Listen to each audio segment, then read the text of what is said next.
to complement the A&E version of Jane Eyre, I also grew up on that kind of music.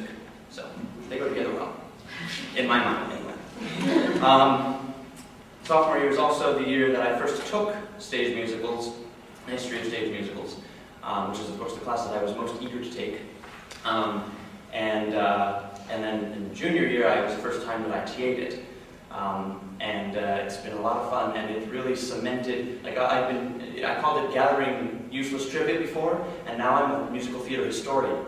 So it kind of cleared that up for me, and it made it seem more practical.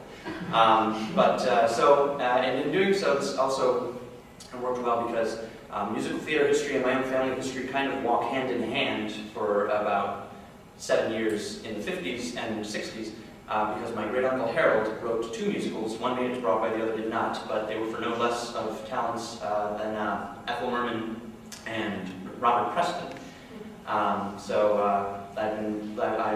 really, really enjoyed learning about that. I had to, when I go to the Thanksgiving, go to my grandfather's house for Thanksgiving, I hear stories about Ethel Merman.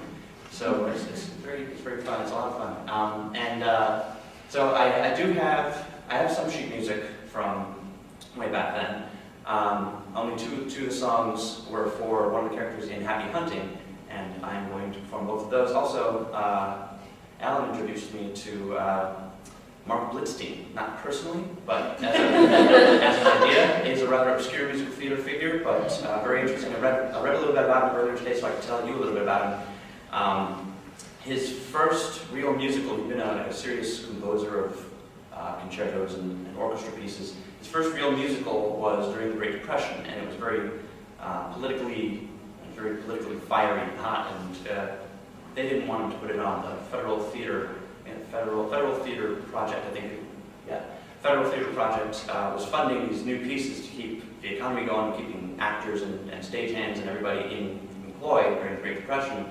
And he had this musical that was very critical, and so they said, you can't have the actors performing on stage or we will fire them, and nor can you put the musicians in another theater that's out of our district, or you'll have to pay them full.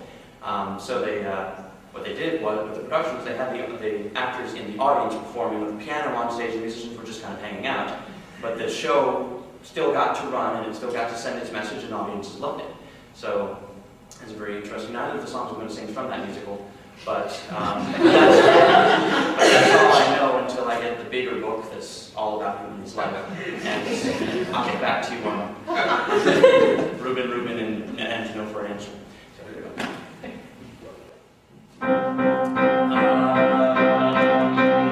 Don't tell me, I know, it's right on the tip of my Isabel. No, don't I know you from somewhere?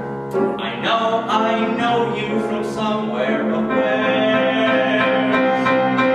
Don't tell me, I know, just give me a minute, I'll harry it. No. Did you used to be skinny, wear braces? I'm very bad at remembering names, but I never forget. No, don't tell me, I know, I remember I danced with you to a mambo band. That's it, that's not it. Was it Paris or Rome, London or home?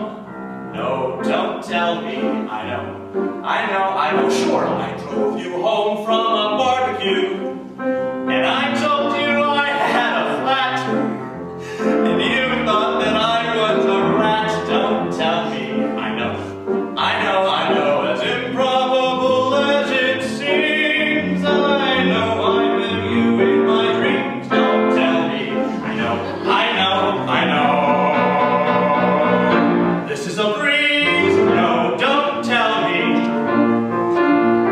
no, don't tell me, no, don't tell me, please.